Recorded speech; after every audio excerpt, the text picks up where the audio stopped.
Tuan Weiling, tanya Helan Fei Qiong, bukankah mereka semua ada di istana Fengxia terakhir kali? Setelah kami kabur, kurasa mereka juga kabur. Su Tang terdiam sejenak. Aku penasaran, apakah Tuan Kunpeng bersama mereka? Siapa yang kau bicarakan? Tiba-tiba jentik-jentik nyamuk itu berteriak, rambutnya berdiri tegak seperti jarum baja dan matanya terbuka lebar. Bukankah kakak senior Wang An sudah memberitahumu? Dia adalah penguasa Kunpeng, kata Su Tang. Mengapa kau menceritakan hal ini padanya? Wang An tak dapat menahan desahannya. Tuan Kunpeng telah datang ke Seng Yun Mansion. Teriak larva nyamuk itu, lalu melompat keluar dari mobil terbang, dan dengan sekejap tubuhnya, ia terbang menuju Seng Yun Mansion. Jentik-jentik nyamuk itu bergerak sangat cepat. Merasakan fluktuasi kekuatan spiritualnya, Tuan Weiling terkejut. Ia segera berbalik dan menatap jentik-jentik nyamuk itu tanpa berkedip. Namun, jentik-jentik nyamuk itu tidak mencarinya, melainkan Tuan Kunpeng. Ia mengabaikan Tuan Weiling dan langsung terbang melewatinya, lalu memasuki rumah Seng Yun. Larva nyamuk bergerak terlalu cepat. Tidak ada yang bereaksi dan tidak ada waktu untuk menghentikannya. Dalam sekejap mata, larva nyamuk menghilang di rumah Seng Yun. Ada apa dengannya? Tanya Fang Yize. Dia punya dendam mendalam terhadap penguasa Kunpeng. Mengetahui penguasa Kunpeng ada di sini, tentu saja dia tak bisa mengendalikan diri. Wang An menggelengkan kepala dan berkata, jelajah nyamuk terkadang suka memikirkan hal-hal sepele, terutama saat mereka dipaksa ke dalam situasi sulit oleh penguasa Kunpeng. Benar-benar merepotkan. Bagaimanapun juga, penguasa Kunpeng adalah eksistensi hebat setingkat penguasa bintang. Apakah dia masih ingin membalas dendam? Tanya penguasa bintang bayangan Ibel. Kalau dia sendirian, dia tidak akan begitu impulsif, tapi bukankah kau membawa mereka semua? Wang An berkata, terutama kau, Tianmo. Dia tahu kau pernah melukai penguasa Kunpeng dengan parah. Dengan dukunganmu, dia tentu akan jauh lebih berani. Kalau begitu, sebaiknya kita pergi dulu. Ketika jentik-jentik nyamuk menyadari kita tidak mengikuti mereka, mereka mungkin akan tenang dan kembali mencari kita, kata Fang Yize. Dia terkadang seperti anak kecil. Kalau kita pergi, dia akan berpikir kita tidak menganggapnya teman sama sekali, jadi kita meninggalkannya. Lalu dia pasti akan pergi mencari Tuan Kunpeng dan bertarung sampai mati. Wang Andao. Lupakan saja, ayo kita bagi menjadi dua kelompok, kata Su Tang tanpa daya, lalu menatap Jiang Hukuan di mana kau menyembunyikan barang-barangmu. Tepat di jalan berbintang itu, Jiang Hukuan menunjuk ke arah awan pusaran. Qianji, Yan Meng, dan Buke, kalian bertiga akan mengikuti jalan bintang menuju reinkarnasi. Su Tang berkata, kalian semua bisa ikut aku. Si Hai, parkirkan mobil terbangmu di sini dan tunggu kabar dari kami. Baiklah, pedagang wilayah bintang itu mengangguk. Su Tang melompat keluar dari mobil terbang dan terbang menuju Tuan Weiling. Wang An, Fang Yize, dan yang lainnya mengikuti Su Tang, sementara Helan Fei Qiong membawa Wen Xiang dan yang lainnya terbang menuju jalan bintang. Di depan, Tuan Weiling mengalihkan pandangannya dan melihat Su Tang. Ia langsung menunjukkan ekspresi terkejut sekaligus gembira, lalu berteriak, adik Tianmo. Kenapa kau di sini? Kebetulan sekali, kakak senior Weiling, di mana kakak senior Langxi? Tanya Su Tang.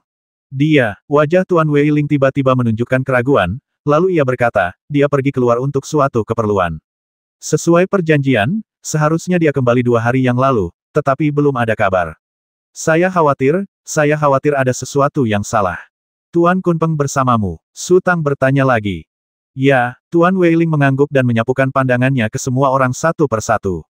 Dia kenal Fang Yis dan yang lainnya. Lagi pula, dia pernah melihat mereka di sumber matahari dan bulan. Di mana Tuan Kunpeng? Tanya Su Tang. Tuan Weiling ragu-ragu lagi, lalu berbisik, saudara muda Tianmo, bisakah kita bicara sebentar?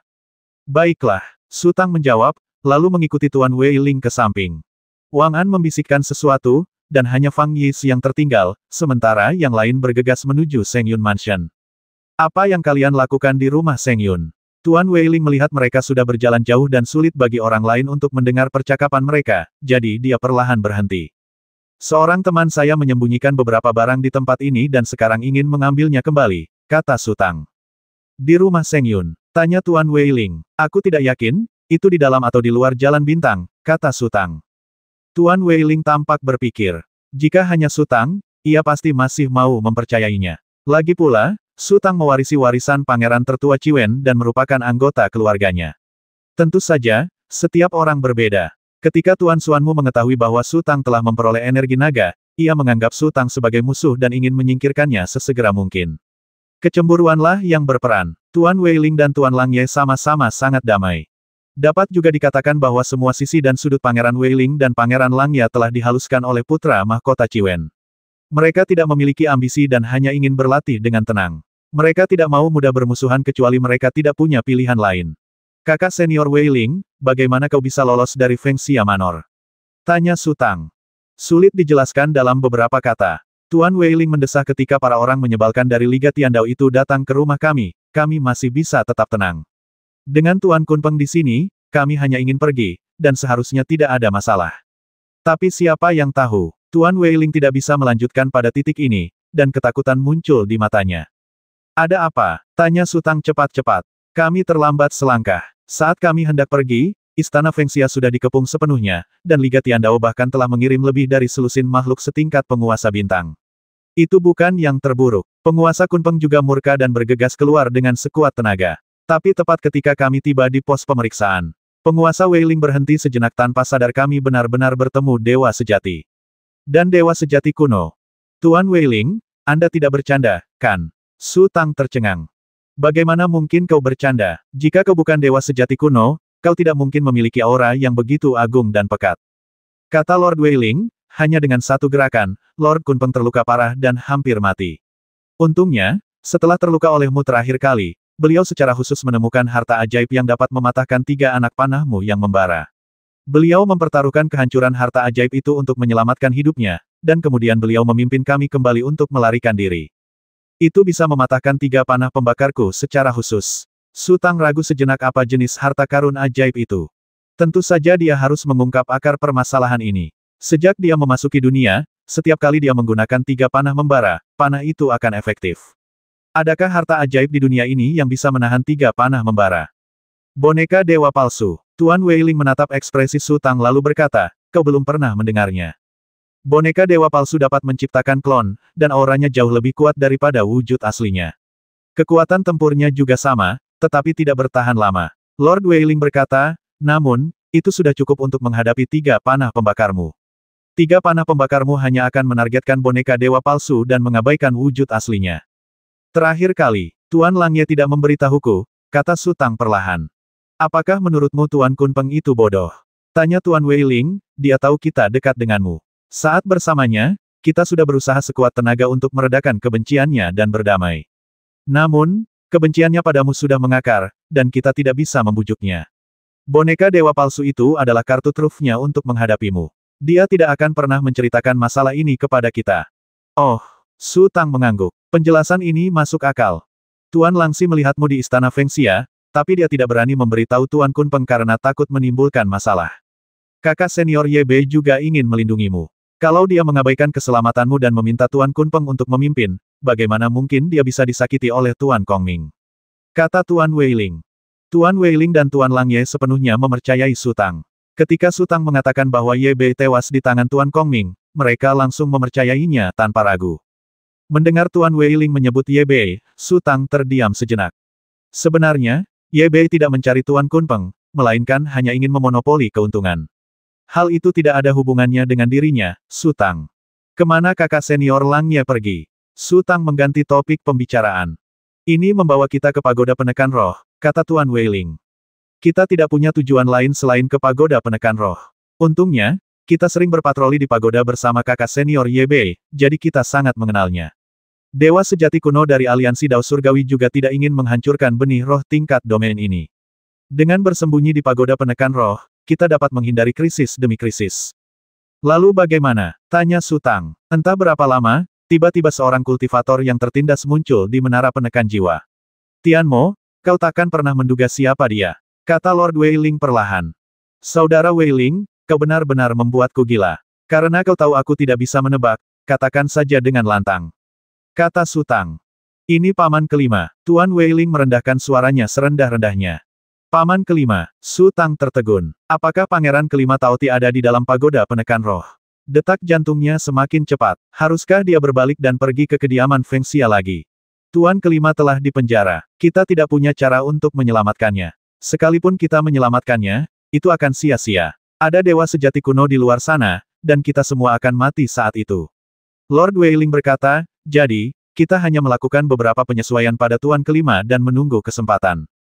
Kesempatan apa? Tanya Su Tang. Tuan Weiling menjulurkan lehernya dan melirik Fang Yize beberapa kali, lalu mencondongkan tubuh lebih dekat ke Su Tang dan berkata, tak lama kemudian, Dewa Sejati Kuno dari Aliansi Dao Surgawi meninggalkan kediaman Feng Xia, dan paman kelima juga dibawa pergi oleh para kultivator dari Aliansi Dao Surgawi. Kami bertiga memanfaatkan kekacauan ini, meninggalkan kediaman Feng Xia, dan mengejarnya sampai ke sini. Maksudmu, paman kelima ada di sini? Su Tang hampir tak percaya. Ia berpikir keinginannya untuk menyerap energi naga tak lagi terwujud. Ia tak ingin perjalanannya sia-sia, jadi ia membawa Jiang Hukuan kembali ke wilayah Bintang Jiutian untuk mencari abu ilahi yang sebelumnya tersembunyi. Siapa sangka pangeran kelima Taoti juga dikawal ke sini oleh para kultivator Liga Tiandao. Benar sekali, kata Tuan Weiling, Tian Mo, jika kita bisa menyelamatkan paman kelima, itu akan menjadi hal yang luar biasa. Bagaimana cara menyelamatkan mereka? Su Tang merendahkan suaranya. Tuan Kunpeng dan kakak senior Langxi sudah bergegas. Mereka hanya akan menyelidiki, kata Lord Weiling, para kultivator Liga Tiandao yang mengawal Tuan kelima semuanya sangat kuat, terutama salah satu dari mereka, seorang aneh yang pasti telah mencapai puncak alam Dewa Bintang. Kita harus menyelidikinya secara menyeluruh dan menyusun rencana yang sangat jitu. Jika kita bertindak gegabah, aku khawatir kita semua akan hancur berkeping-keping. Su Tang mengerutkan kening dan merenung. Kebahagiaan datang terlalu tiba-tiba dan ia merasa sedikit tidak nyaman. Ibel, apa yang kau katakan? Maukah kau membantu kami? Tuan Weiling mengamati ekspresi Su Tang. Liga Tiandao semakin kuat. Garis keturunan naga sejati kita sedang dalam situasi yang buruk. Jika kita bisa menyelamatkan paman kelima, kita akan punya tempat berlindung. Alasan paman kelima ditangkap kali ini adalah karena dia jauh dari alam roh dan lawannya adalah dewa sejati kuno. Dia tidak berdaya untuk bertarung. Setelah kita menyelamatkan paman kelima dan kembali ke alam rohnya, bahkan jika dewa sejati kuno lain datang ke Liga Tiandao, dia mungkin tidak akan bisa melakukan apapun padanya. Jangan lupa, paman kelima sedang mempraktikkan kutukan penyegel jiwa Ordo Pengampunan. Kita bersaudara dari garis keturunan yang sama, jadi wajar saja kalau kita harus membantu, kata Su Tang. Ibel yang baik, kami benar tentangmu. Ekspresi Tuan Weiling berubah gembira. Di mana paman kelima ditawan? Tanya Su Tang. Rumah Seng Yun ini menjaga wilayah primordial kuno, yang terbagi menjadi 3 alam manusia, Ibel, dan monster. Tuan Weiling berkata, Tuan kelima telah dikirim ke alam Ibel. Dunia Ibel, gumam Su Tang. Dia berasal dari sini. Dia pernah melihat dunia manusia dan dunia Ibel, tetapi dia hanya pernah mendengar tentang dunia Ibel dan belum pernah melihatnya. Tapi, Tuan Weiling menyeringai dan berkata, ketika Tuan Kunpeng kembali, kau harus mengalah dulu. Langxi dan aku akan membantumu berdamai. Saat ini, kita tidak boleh bertengkar lagi. Aku tidak masalah dengan itu, tapi aku khawatir kau tidak akan bisa meyakinkannya. Su Tang tersenyum. Jika dia bersikeras tidak mendengarkan nasihat, kita terpaksa mengecewakannya. Jejak niat membasmi terpancar di mata Tuan Weiling. Meskipun mereka telah mengenal Tuan Kunpeng selama bertahun-tahun, identitas Tuan Kunpeng kemudian diungkap oleh Su Tang. Mereka juga mengerti bahwa kegagalan mundur guru adalah karena kenakalan rahasia Tuan Kunpeng. Hanya karena Tuan Kunpeng menyelamatkan mereka dari pengepungan Liga Tiandao, mereka bersatu dengan Tuan Kunpeng dengan mentalitas sebagai sesama manusia. Secara komparatif, mereka lebih percaya pada Su Tang. Jika penguasa Kunpeng bertekad mempersulit Su Tang dan memaksa mereka untuk membuat pilihan, mereka hanya akan memihak Su Tang. Namun, kupikir dia akan tahu kapan harus bertindak, lanjut Tuan Weiling. Luka-lukanya belum sepenuhnya pulih, dan harta ajaib yang dia gunakan untuk melawanmu telah hancur. Apalagi yang berani dia lakukan? Menerima 3 anak panahmu yang membara lagi. Tentu saja, kita harus waspada terhadap dia yang melakukan sesuatu di balik layar. Pada saat ini, fluktuasi kekuatan spiritual yang dahsyat datang dari awan pusaran. Su Tang dan Tuan Weiling mengalihkan pandangan mereka secara bersamaan. Saat berikutnya, Tuan Langxi muncul dari awan pusaran dan terbang ke sisi ini. Pergi cepat. Mata Pangeran Langye memerah dan dia meraung marah. Langxi, ada apa denganmu? Tuan Weiling kebingungan dan berdiri di sana dengan linglung. Cepat pergi. Langxi Star-Lord masih meraung. Boom! Kilatan api meletus dari awan pusaran, mengembun menjadi lidah api sepanjang beberapa ribu meter. Kemudian, kilatan cahaya dingin menyambar dari lidah api, mengembun menjadi sosok manusia. Gelombang energi spiritual yang sangat kuat menyapu ke segala arah, dan wajah Tuan Weiling berubah drastis. Fang Yis di kejauhan juga tercengang. Boom! Lidah api itu bergetar dan hancur berkeping-keping, dan akhirnya mengembun menjadi titik-titik cahaya dingin yang tak terhitung jumlahnya, lalu cahaya dingin itu berkumpul ke arah sosok itu seperti ribuan burung yang terbang ke dalam hutan. Ayo pergi. Tuan Weiling berbalik dan melihat Su Tang tidak bergerak, lalu berteriak cemas. Dengan kecepatannya, kita tak bisa kabur, jawab Su Tang tenang. Dengan kekuatan puncak Star Lord, jika beberapa tahun yang lalu, ia hanya akan menjadi semut di bawah tekanan kekuatan sebesar itu. Tapi sekarang berbeda. Kekuatannya jauh mendekati Star Lord, yang telah memberikan peningkatan yang mengerikan pada 3 panah terbakar miliknya. Jika ada pertarungan sungguhan, ia tak takut. Terlebih lagi, dengan kecepatan sosok itu, mustahil bagi Lord Langxi untuk melarikan diri. Hanya bisa dikatakan bahwa sosok itu tidak ingin membasmi Lord Langxi, atau bahwa Lord Langxi dan sosok itu bersekongkol. Mengenai apa yang ingin mereka lakukan, kita harus menunggu dan melihat. Pada saat ini, sosok di udara tiba-tiba berbalik dan menggambar garis dengan jarinya ke arah jalan bintang. Ia menggambarnya 2 kali, dan 2 lidah api raksasa muncul di awan pusaran, melintasi dan mengunci jalan bintang. Sosok itu tampaknya tidak punya waktu untuk memperhatikan Lord Langxi. Ia mengangkat tangannya dan memencet mantra spiritual, lalu sebuah bola cahaya pelangi melilit liontin giok di pinggangnya.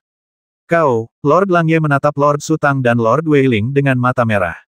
Ia sudah memberi mereka peringatan, tetapi Lord Su Tang dan Lord Weiling tidak berniat melarikan diri.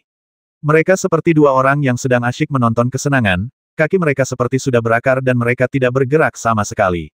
Sosok itu tersenyum, lalu melangkah maju. Sosoknya tiba-tiba menghilang dari tempatnya. Ketika muncul kembali, ia berada kurang dari 10 meter dari Su Tang dan Lord Weiling, tepat di depan Lord Langxi. Dari kejauhan, Lord Langxi tampak sedang bergegas menuju pihak lain.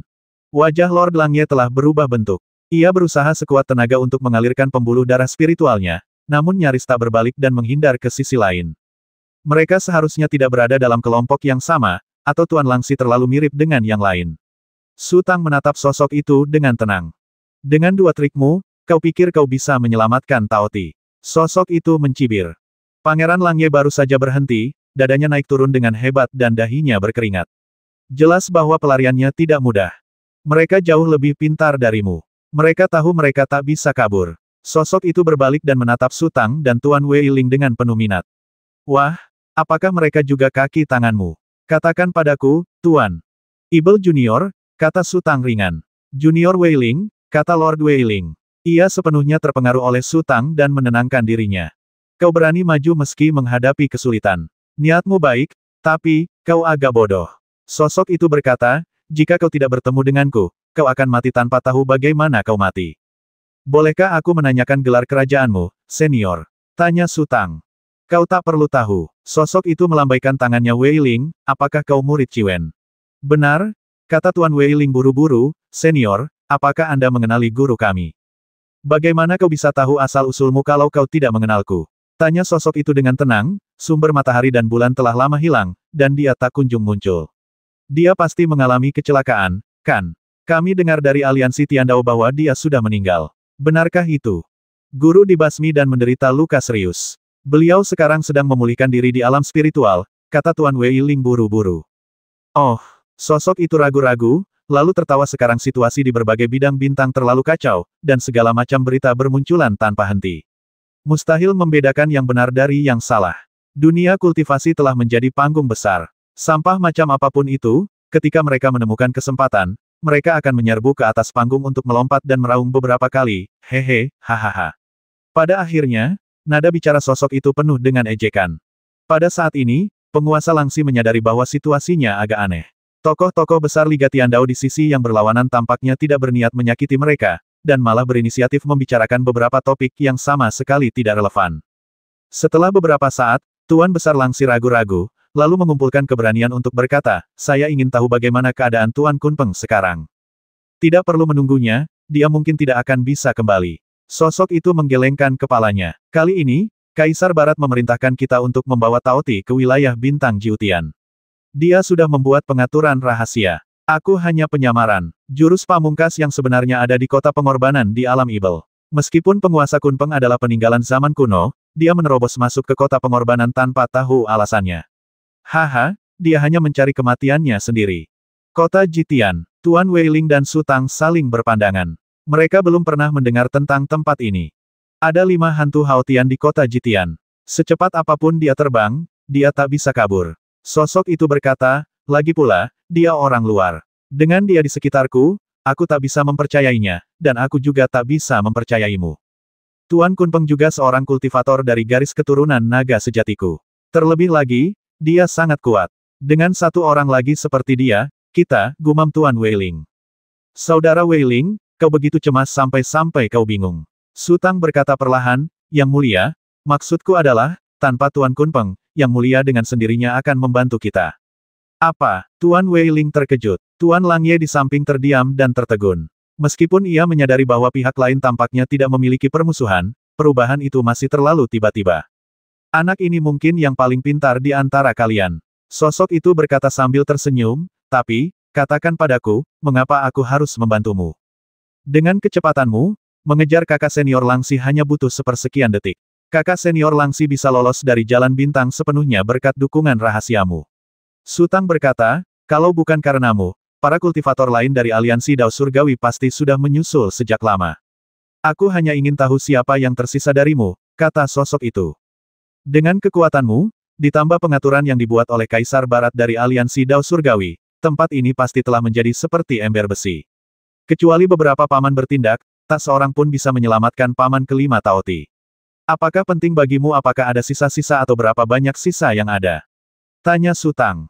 Apakah kamu juga murid Ciwen? Sosok itu menatap Su Tang dengan penuh minat. Ya, kata Su Tang. Keberanianmu untuk berbicara bebas saat ini, sungguh luar biasa. Sosok itu berkata, Ciwen memang punya visi ke depan. Terima kasih atas pujianmu, senior, kata Su Tang. Karena sudah begini, tak perlu menyembunyikannya darimu. Sosok itu berkata, awalnya aku seorang kultivator dari garis keturunan naga sejati. Kemudian, aku dipercaya oleh seseorang untuk bergabung dengan aliansi Dao Surgawi. Aku telah mencapai beberapa kesuksesan, tetapi sayangnya, beberapa tahun terakhir ini keadaanku tidak berjalan sesuai keinginanku. Sekarang aku berpikir untuk memulai sesuatu yang baru. Namun, aku tetap membutuhkan bantuanmu.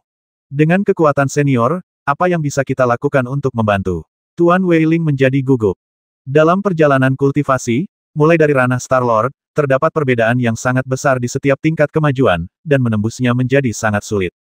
Meskipun Lord Kunpeng juga merupakan eksistensi hebat di level Star Lord, di hadapan lawan, ia hanya bisa dihancurkan dan tidak memiliki kekuatan untuk melawan.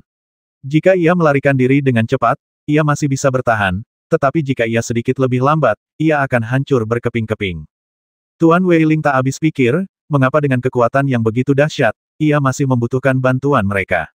Kalaupun ia membutuhkannya, mereka mungkin hanya akan menjadi umpan meriam dan mati. Sosok itu terdiam cukup lama sebelum ia mendesah pelan, Istana Ungu Pangeran kelima Taoti telah dikurung oleh Kaisar Barat. Kesadarannya telah menghilang, dan ia kini menjadi boneka. Sekalipun kita bisa menyelamatkannya, itu akan sia-sia kecuali kau yakin bisa menghancurkan segel Kaisar Barat. Lord Langye dan Lord Weiling saling berpandangan. Ini sungguh mustahil. Sepertinya pihak lain tidak punya cara untuk melanggar larangan Kaisar Barat, dan itu bahkan lebih mustahil bagi mereka. Kaisar Barat dari aliansi Dao Surgawi telah muncul, garis keturunan naga sejati juga memiliki 4 dewa sejati, dan spesies peninggalan kuno di inti surgawi tampaknya mulai bergerak. Aku ingin tahu seperti apa masa depan bidang bintang nanti. Sosok itu berkata, untuk saat ini, kurasa hanya laut tak berujung Taoti yang aman. Karena itu, Taoti tidak boleh mati. Kita harus membawanya ke laut tak berujung dan meminjam energi naganya untuk membangkitkan formasi Ordo Absolusi Laut Tak Berujung. Lalu bagaimana? Tanya Su Tang. Lalu, kita akan menjadi pengecut dan membiarkan dunia luar bertikai. Itu tidak ada hubungannya dengan kita. Sosok itu berkata, jika kita bersembunyi selama ribuan tahun, mungkin medan bintang akan menjadi tempat yang sama sekali berbeda, dan kita mungkin sudah lama dilupakan.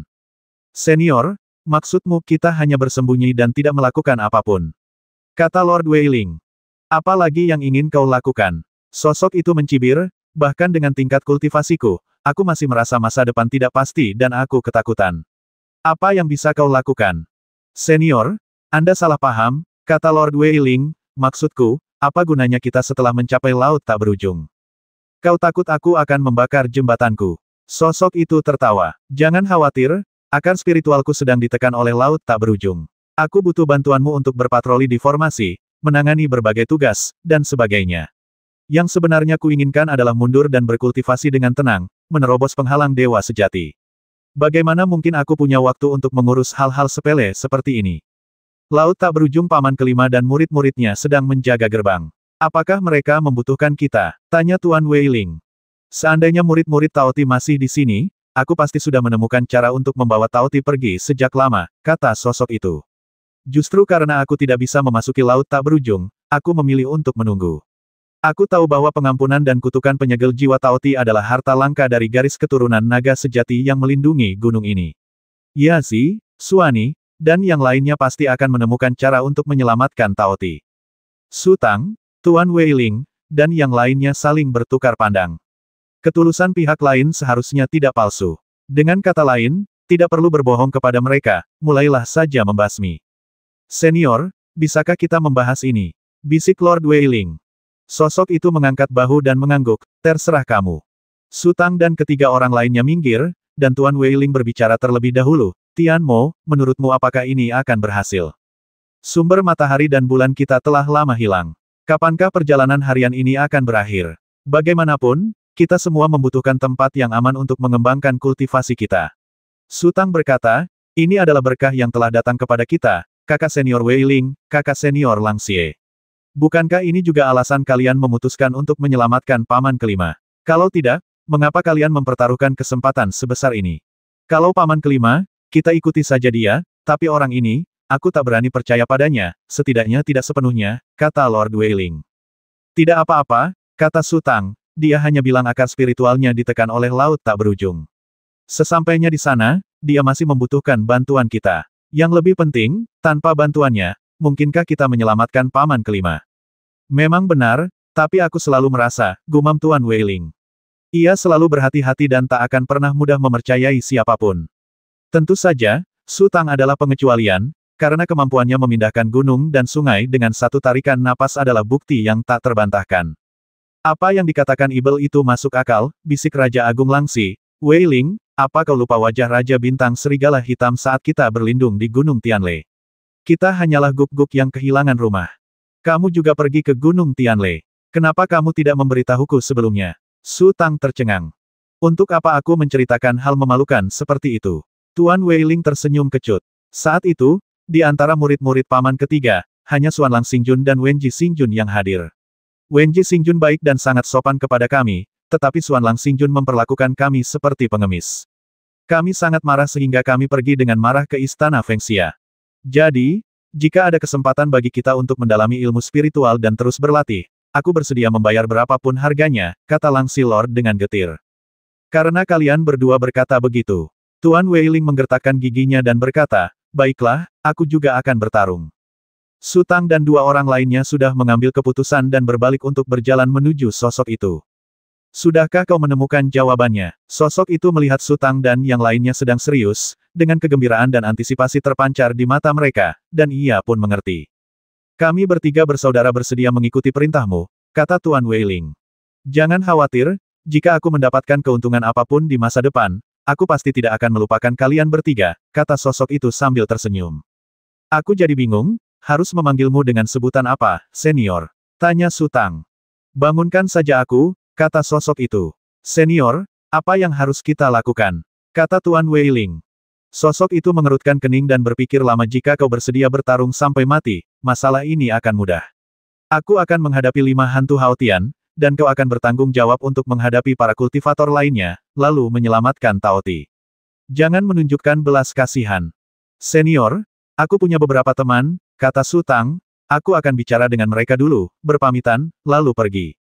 Mengapa tidak membawanya bersamamu? Kata sosok itu. Laut tak berujung adalah berkah dari garis keturunan naga sejatiku, bagaimana mungkin kita membiarkan orang luar ikut campur? Tanya Sutang. Ketika Tuan Weiling dan Tuan Lang Ye mendengar bahwa senior ini mengundang teman-teman Sutang untuk bergabung, raut wajah mereka berubah. Yang ingin mereka tempati adalah tanah leluhur milik garis keturunan naga sejati. Setelah menempatinya, senior ini akan mengasingkan diri untuk berlatih dan berkonsentrasi menembus penghalang dewa sejati. Kemudian, urusan laut tak berujung akan diputuskan oleh mereka bertiga, hampir membagi dunia menjadi 3 bagian. Apa yang akan terjadi jika Sutang membawa teman-teman itu bersamanya? Namun, dalam sekejap mata, ia mendengar penolakan Sutang, dan jelas sangat menghargai mereka, serta enggan membiarkan teman-temannya berbagi keuntungan. Hatinya menjadi sangat gembira, dan tatapannya yang menatap Sutang juga sangat lembut. Sang guru benar-benar memiliki mata yang tajam dan menerima seorang adik junior yang berbakat dan setia. Kemudian, Su Tang melompat ke arah Fang Yize. Fang Yize sudah melihat sosok itu dan merasakan fluktuasi kekuatan spiritual yang mengerikan, tetapi ia tidak berani pergi atau mendekat, jadi ia hanya bisa menunggu di sana. Melihat Su Tang terbang di atas, tatapannya berfluktuasi. Sebelum Su Tang sempat berbicara, ia bertanya lebih dulu siapa itu. Apa yang terjadi? Aku tidak bisa menjelaskannya dalam beberapa kata. Aku pergi sekarang. Kita bicara nanti. Su Tang berkata pelan, setelah kau menemukan abu ilahi, segera kembali ke alam roh. Jangan berkeliaran tanpa izin. Ada apa? Tanya Fang Yize. Bahkan makhluk agung setingkat penguasa bintang itu pun merasa ada yang tidak beres dan ingin mencari tempat persembunyian. Kenapa kau berkeliaran? Su Tang tersenyum kecut. Mau kemana? Fang Yize sedikit cemas. Kalau kamu pergi seperti ini, bagaimana aku bisa menjelaskannya? Mudah menjelaskannya kepada orang lain, tapi bagaimana dengan istrimu yang pemarah dan terus-terusan ngajak aku ribut? Apa yang harus kulakukan? Aku akan ikut dengan mereka untuk menyelamatkan Pangeran Kelima Taoti, kata Su Tang. Katakan padanya untuk tidak khawatir. Jika aku membawamu, itu hanya akan mempersulitku. Akan jauh lebih mudah bagiku untuk melakukannya sendiri. Pangeran Kelima Taoti ada di sini. Fang Yize tercengang. Beberapa hari terakhir ini, kita terus bercanda tentang Dewa Peramal, mengatakan ramalannya sama sekali tidak akurat. Bagaimana Pangeran Kelima Taoti bisa muncul? Sebelum mereka keluar, Dewa Peramal menggunakan angka-angka ilahi untuk menyimpulkan bahwa perjalanan ini akan membawa keberuntungan. Namun, ketika mereka tiba di wilayah bintang gurun besar, mereka mendapati bahwa itu hanyalah jebakan yang dibuat oleh aliansi Dao Surgawi. Dewa Peramal tentu saja salah, dan mereka juga banyak mengkritik Dewa Peramal. Siapa sangka bahwa mereka awalnya datang ke wilayah bintang 9 surga untuk mencari benda tersembunyi, tetapi sebelum mereka menemukan apapun, mereka menemukan keberadaan Pangeran Kelima Taoti. Keberuntungan semacam ini sungguh luar biasa. Aku tidak akan bicara lagi. Cari saja mereka. Su Tang berkata, aku masih menyimpan jimat penguasa bintang 4 lautan di sini.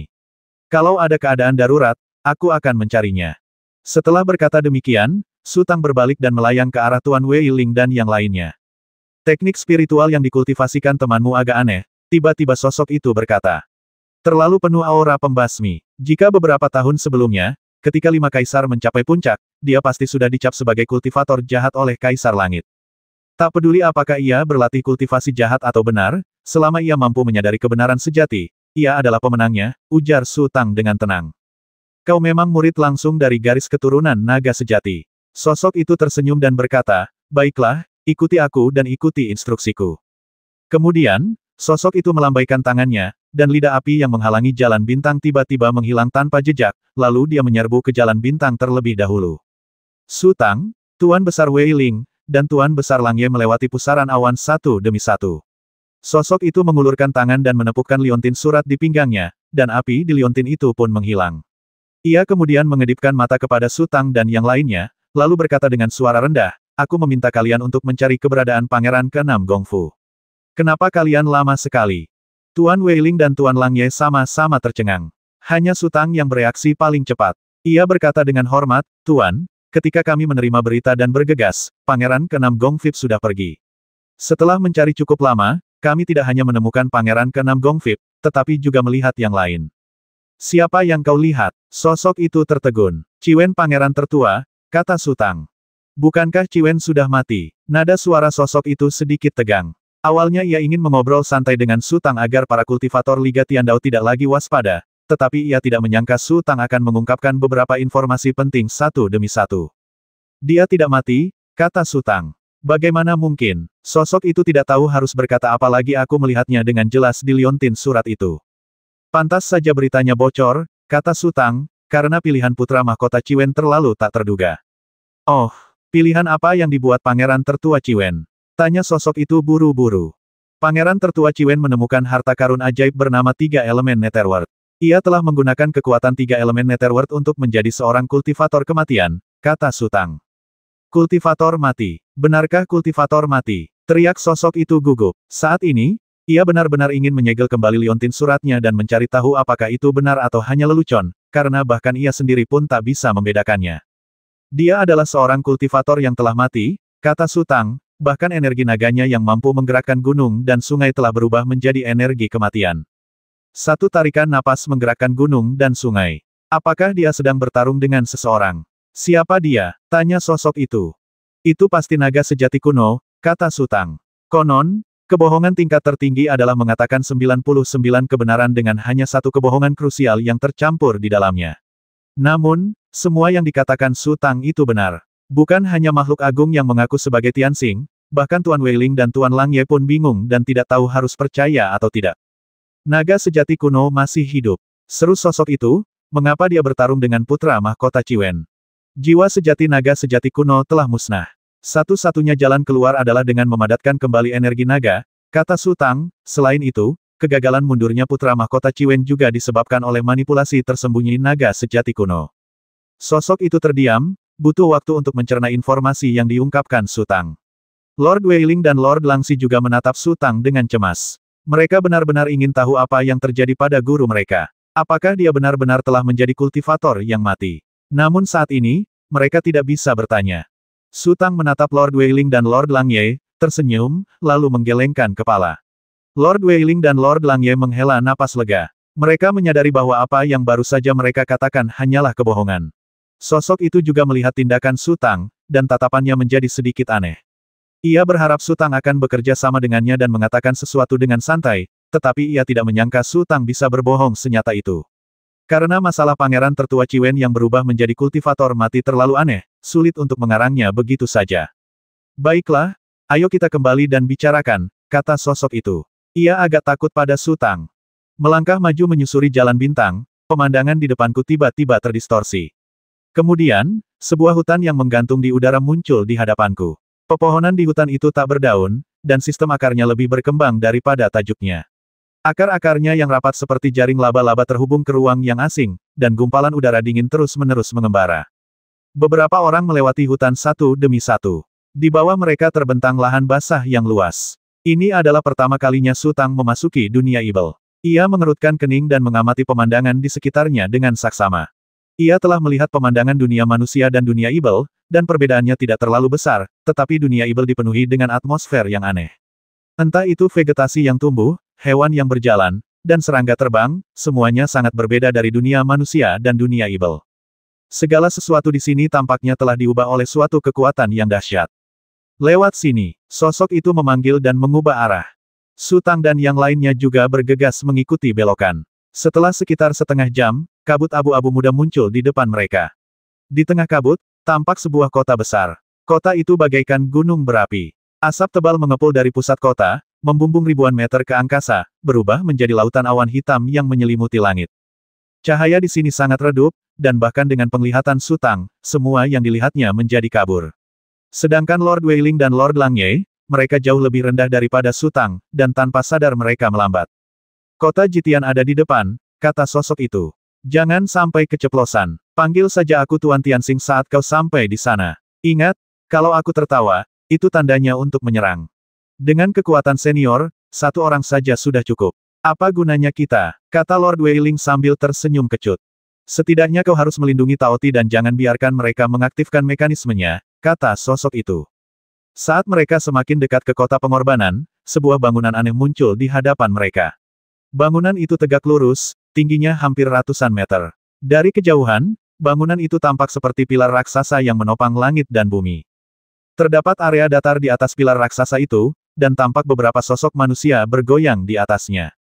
Meskipun jaraknya kurang dari 100 meter, mereka tetap tidak dapat melihat dengan jelas. Lautan awan hitam yang menyelimuti langit berasal dari pilar raksasa itu. Detik berikutnya, Sang Dewa Kebangkitan adalah yang pertama mendarat di tanah datar. Sutang berdiri tegap dan melihat sekeliling. Ada lebih dari selusin biksu di sekitarnya. Ada sebuah sangkar di tengah tanah datar. Ada seorang pria terbaring di tanah di dalam sangkar itu. Seluruh tubuhnya ditutupi benda putih keperakan, membuatnya tampak seperti patung. Bahkan mata dan mulutnya pun tertutup. Sutang terkejut. Jika orang di dalam sangkar itu adalah pangeran kelima Taoti, mengapa ia tidak bisa merasakan energi naga? Lagi pula, pangeran kelima Taoti sepertinya sudah lama berhenti bernapas, dan pembuluh darahnya sudah tidak mengalir lagi. Ia sama sekali tidak terlihat seperti makhluk hidup. Tianxing, siapa mereka? Seorang pria tua berambut acak-acakan perlahan keluar dari kerumunan. Kenapa aku belum pernah melihat mereka sebelumnya? Yusui, apakah kau ingat semua kultivator di Liga Tian Dao kita? Dewa Kebangkitan menunjukkan ketidaksenangan di wajahnya di mana Dewa Kunpeng. Apa kau membiarkannya pergi? Kalau dia mau kabur dariku, dia harus berlatih setidaknya puluhan ribu tahun. Pria tua berambut acak-acakan itu mencibir, lalu mengulurkan tangannya dan tiba-tiba jimat-jimat yang tak terhitung jumlahnya menyala di lapangan datar itu, lalu sebuah bola putih membubung.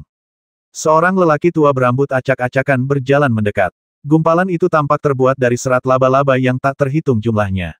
Ia mengulurkan tangan dan merobek selembar serat laba-laba itu, memperlihatkan wajah di dalamnya. Wajah itu adalah Dewa Kunpeng. Pada saat ini, penguasa Kunpeng sedang sekarat, dan fluktuasi kekuatan spiritual yang dipancarkannya menjadi sangat lemah.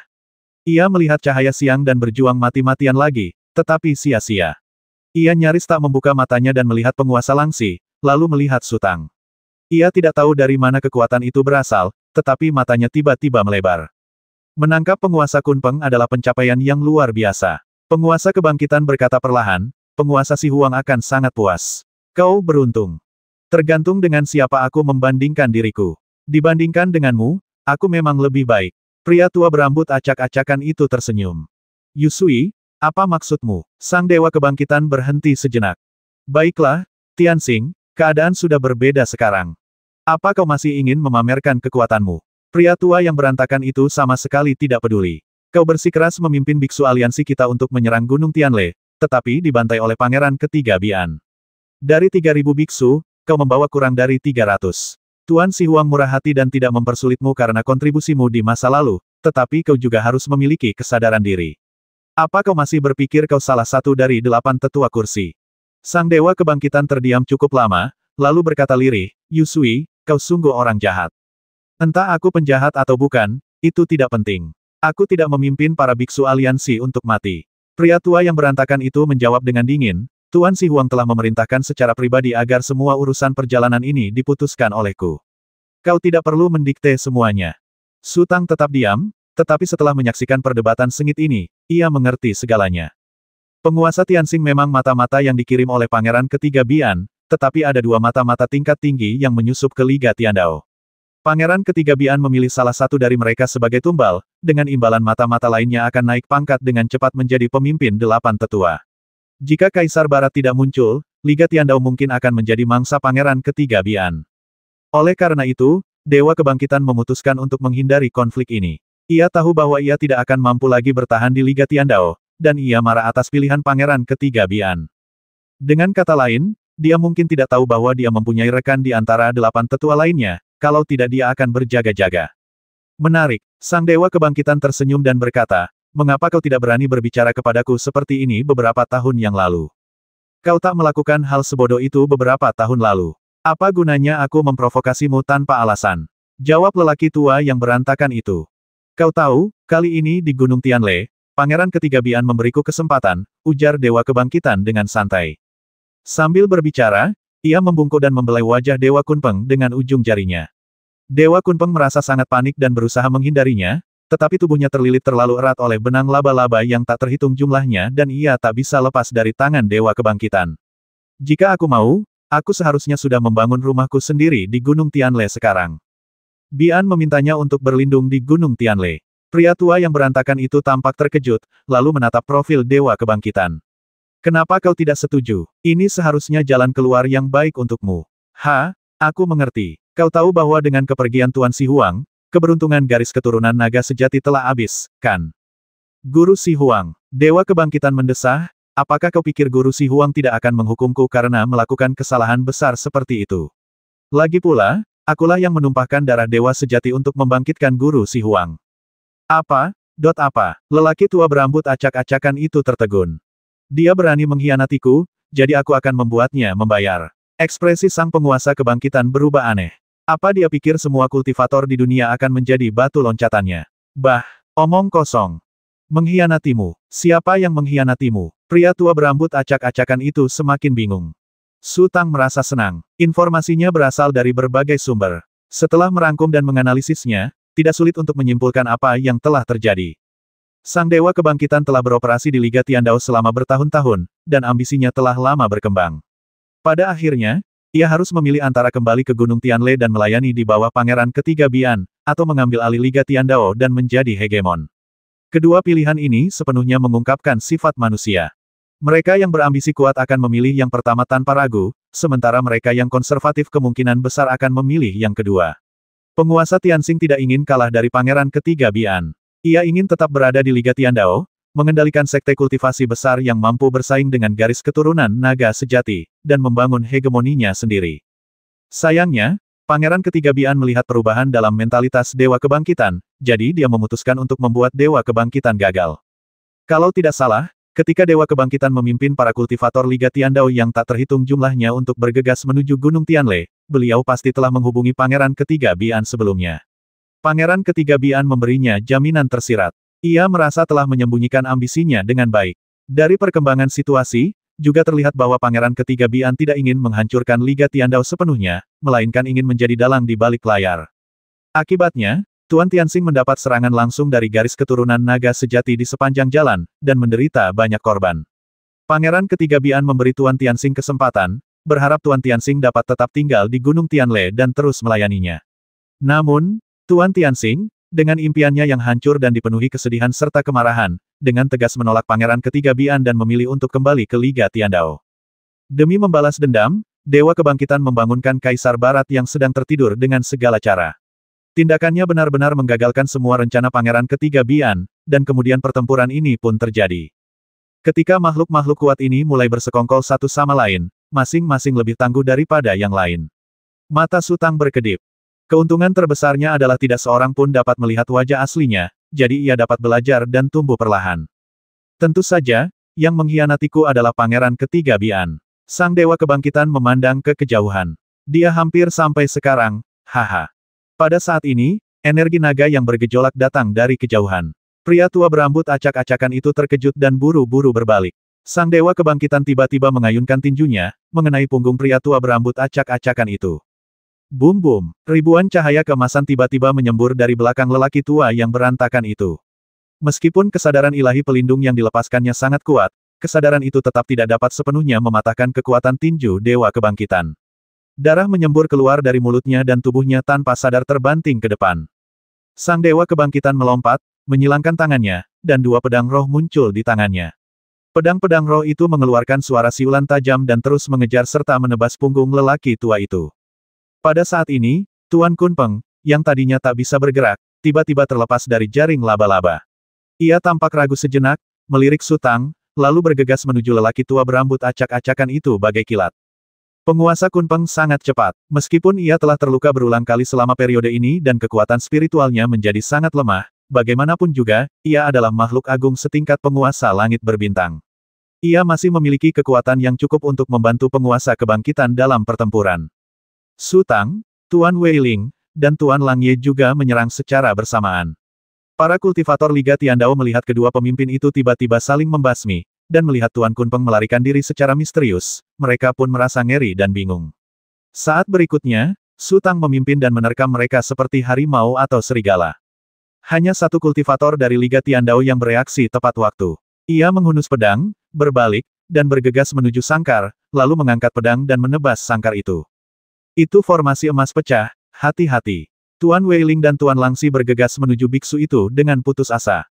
Su Tang tidak tahu apa yang dilambangkan oleh formasi emas pecah itu, tetapi dilihat dari ekspresi Tuan Weiling dan Tuan Langye, jika pedang itu mengenai sangkar itu, Pangeran kelima Taoti akan berada dalam bahaya besar. Su Tang segera mengaktifkan sayap ibel. Saat itu, pedang di tangan biksu itu berada kurang dari 1 meter dari sangkar. Sosok Su Tang tampak menghilang dari tempatnya. Ketika ia muncul kembali, ia sudah mendekati sangkar terlebih dahulu dan kemudian menabraknya. Kandangnya terlempar puluhan meter dan terguling ke bawah. Aku akan menyelamatkan paman kelima, kalian tahan mereka. Su Tangli berteriak dan melompat ke arah kandang. Su Tang membentangkan sayap ibelnya dan sengaja memperlambat lajunya. Ketika sangkar itu jatuh ke dalam asap, ia mendongak dan tak bisa lagi melihat situasi pertempuran di atas. Kemudian ia menukik turun dan mengulurkan tangan untuk meraih sangkar itu. Pada saat ini, beberapa biksu dari Liga Tiandao bergegas keluar dari asap. Wajah mereka tampak sangat ganas dan mereka bergegas menuju Su Tang dengan putus asa. Kekuatan Su Tang telah mencapai puncak seorang penguasa agung. Dengan berkah baju zirah sihir, 3 anak panah api, dan kekuatan jiwa lainnya, kekuatan tempurnya telah jauh melampaui penguasa agung setingkatnya. Bahkan tanpa melepaskan 3 anak panah api, ia dapat membasmi siapapun dalam hitungan detik. Namun, ia tidak punya waktu untuk bertarung dengan para biksu itu sekarang. Jika ia secara tidak sengaja memicu mekanisme di dalam sangkar dan membasmi pangeran kelima Taoti, ia akan kehilangan kesempatan untuk menyerap energi naga dan ia akan menyesalinya. Su Tang terus mengembangkan sayap ibelnya, tetapi kecepatannya terlalu tinggi, sehingga menimbulkan tekanan angin. Jimat-jimat yang terukir di dalam sangkar mulai memancarkan cahaya redup, seolah-olah akan diaktifkan. Ia hanya bisa memperlambat kecepatannya dan untuk sementara tidak mampu melepaskan diri dari para biksu itu. Dalam sekejap mata, mereka mendekati danau yang tenang di bawah. Lapisan kabut menutupi langit, yang tidak hanya menghalangi pandangan tetapi juga fluktuasi spiritual. Fluktuasi spiritual yang dipancarkan oleh Dewa Kebangkitan hari itu hampir tak terdengar ketika mereka sampai di sini. Su Tang mengangkat tangannya dan melemparkan sangkar itu, lalu sosoknya tiba-tiba terbang ke langit, dan pedang ajaib itu menyingkap tirai cahaya. Kedua biksu yang menyerbu ke arahnya tak pernah menyangka gerakan Su Tang akan secepat itu. Mereka hanya bisa mengangkat harta sihir mereka dengan susah payah, tetapi tirai cahaya itu telah menyambar tubuh mereka. Sosok Su Tang terus terbang ke atas, cahaya pedang menyambar satu demi satu, dan dia membasmi para biksu yang mengejarnya satu persatu seperti memotong melon dan sayuran. Kultivator terakhir yang tersisa menyadari bahwa situasinya tidak baik dan mencoba pergi. Su Tang membuka mulutnya dan seberkas cahaya ibel keluar, mengenai kultivator itu dari belakang. Kesadaran ilahi pelindung yang dilepaskan biksu itu terkelupas sepotong demi sepotong. Ia hanya terbang lebih dari 10 meter sebelum kesadaran ilahi pelindung itu habis. Kemudian tulang dan dagingnya terbakar menjadi arang oleh cahaya ibel. Ia tidak bisa lagi melepaskan teknik pengendalian udara dan jatuh dari langit sambil meratap. Su Tang dengan cepat memutar tubuhnya dan menerkam sangkar yang jatuh. Saat sangkar itu hampir jatuh ke danau, Su Tang tiba tepat waktu dan mengulurkan tangan untuk meraih sangkar itu lagi. Su Tang menarik napas panjang, lalu, para biksu yang dibasminya berjadewa ke danau satu persatu. Air danau tiba-tiba mendidih. Su Tang bisa melihat ikan salju biru emas yang tak terhitung jumlahnya berenang ke arah mayat-mayat itu, lalu mulai menggigit mereka dengan mulut besar. Hanya dalam 2 tarikan napas saja, mayat-mayat itu digigit hingga hanya tersisa kerangkanya saja. Su Tang menghela napas lega dan berbalik menatap Pangeran Kelima Taoti. Setelah begitu banyak hal terjadi, Pangeran Kelima Taoti masih belum bereaksi dan napasnya belum pulih. Ia tampak seperti orang mati. Ia tidak punya cara untuk membuka sangkar itu. Jika ia mencoba menghancurkannya, ia akan langsung membasmi Pangeran Kelima Taoti. Su Tang ragu sejenak, lalu mengeluarkan catatan pembasmi ibel dan perlahan-lahan mengalirkan kekuatan spiritualnya. Ia memperkuat kekuatan spiritualnya sedikit demi sedikit, karena ia tidak berani melepaskan aura catatan pembasmi ibel terlalu kuat. Jika penguasa kebangkitan di atas menyadarinya, itu akan menjadi bencana. Tirai cahaya yang dilepaskan oleh catatan pembasmi ibel menyelimuti patung perak Pangeran Kelima Taoti. Sesaat kemudian, Su Tang menunjukkan ekspresi terkejut. Kekuatan catatan pembasmi ibel ternyata tidak dikendalikan oleh kurungan tersebut. Su Tang sekali lagi mengaktifkan kesadaran ilahinya, dan patung perak Pangeran Kelima Taoti perlahan-lahan merembes keluar. Jeruji besi yang membentuk sangkar itu tampak lenyap. Setelah sekitar 7 atau 8 napas, Pangeran Kelima Taoti disegel dalam catatan pembasmi ibel. Su Tang ragu sejenak, lalu menggertakkan giginya. Seperti kata pepatah, kekayaan dan kehormatan dicari dalam bahaya. Kali ini, ia akan memperjuangkannya. Kemudian, Su Tang sekali lagi mengaktifkan kesadaran ilahinya, dan aura yang dipancarkan oleh catatan pembasmi ibel mulai berfluktuasi hebat. Ia ingin memurnikan Pangeran Kelima Taoti saat itu juga. Di halaman-halaman catatan pembantai ibel, Pangeran Kelima Taoti, yang tadinya tak bergerak, tiba-tiba mulai meronta dengan hebat. Kekuatan catatan pembantai ibel hampir sepenuhnya menghancurkan batasan yang ditinggalkan Kaisar Barat dan juga memungkinkan Pangeran Kelima Taoti memulihkan sebagian nalurinya. Namun, Pangeran Kelima Taoti telah disegel, dan naluri yang telah pulih tidak dapat memberinya kesempatan untuk bertahan hidup. Terlebih lagi, kekuatan spiritualnya hampir dihancurkan oleh Kaisar Barat, jadi tidak ada gunanya berjuang. Su Tang telah mengerahkan seluruh kekuatannya. Jika ia dapat memurnikan Pangeran Kelima Taoti tepat waktu, ia akan memiliki kesempatan untuk pergi ke laut tak berujung dan mungkin mendapatkan panen yang melimpah. Jika ia tidak dapat memurnikannya tepat waktu, ia seharusnya dapat melarikan diri dengan bantuan sayap ibel. Penguasa Kunpeng telah menderita luka serius berulang kali dan mustahil baginya untuk mengejarnya. Terlebih lagi, ia memiliki 3 anak panah berapi untuk melindungi dirinya. Bagaimana mungkin penguasa Kunpeng berani mengejarnya? Jika Pangeran Naga sejati berada dalam kondisi prima, ia tidak akan mampu menyempurnakan catatan pembasmi ibel tanpa mengasingkan diri selama beberapa bulan. Namun, Kaisar Barat telah mengambil tindakan kejam dan hanya menyisakan secercah harapan bagi Pangeran Kelima Taoti. Dengan demikian, bahkan jika rencananya gagal, Pangeran Kelima Taoti tidak akan bisa menjadi bencana. Setelah lebih dari 10 tarikan napas, sosok Pangeran Kelima Taoti menjadi kabur. Su Tang tiba-tiba merasakan gelombang kekuatan spiritual datang dari langit. Ia segera membuka matanya, lalu mengayunkan pedang ajaibnya dan menebaskannya ke sangkar. Sangkar itu tiba-tiba memancarkan ribuan sinar cahaya. Cahaya yang dipancarkan sangkar itu langsung menyelimuti Su Tang, tetapi Su Tang telah mengaktifkan kesadaran ilahi pelindung tubuhnya untuk menangkal serbuan gelombang cahaya tersebut. Kemudian, ia membuka catatan pembasmi ibel dan melepaskan Pangeran Kelima Taoti, yang akan segera disempurnakan. Pangeran Kelima Taoti melewati celah sangkar dan jatuh ke dalamnya. Saat ini, ia sudah berada di akhir hayatnya. Sekalipun Su Tang tidak menyakitinya, ia tidak akan hidup lama. Namun, ia masih memiliki sedikit kesadaran dan menatap Su Tang dengan penuh kebencian. Hal ini tidak bisa disembunyikan dari Tuan Wei Ling dan yang lainnya. Su Tang merasa sedikit cemas. Tiba-tiba, sebuah ide muncul di benaknya, lalu ia melemparkan sangkar itu ke danau tanpa ragu. Hua-hua, air danau mulai mendidih lagi. Ikan-ikan salju biru keemasan yang tak terhitung jumlahnya mengelilinginya dari segala arah. Mereka berenang ke dalam keramba dan dengan ganas menggigit tubuh Pangeran Kelima Taoti. Dalam waktu kurang dari setengah tarikan napas, hanya tersisa 2 tulang paha Pangeran Kelima Taoti, dan tulang belikat serta tulang rusuknya pun terekspos. Air danau di sekitar keramba telah diwarnai merah. Seorang Star Lord yang bermartabat di puncak kekuasaannya, ditangkap oleh musuh-musuhnya hanya karena satu langkah yang salah. Kultivasinya hampir hancur total. Kemudian ia dibawa ke sana kemari, dan harus menanggung rasa sakit dari catatan pembasmi ibel. Akhirnya, ia dimakan oleh seekor ikan. Melihat pria itu mendekat, Su Tang meraung orang menyebalkan. Lalu dia mengayunkan pedangnya dengan marah, mengulurkan tangannya untuk meraih sangkar itu, dan tiba-tiba menarik sangkar itu keluar dari danau. Tuan Wei Ling dan Tuan Lang Ye, yang terbang dari atas, menyaksikan pemandangan ini. Cahaya pedang menembus air danau, dan Su Tang menyambar sangkar itu keluar dari danau.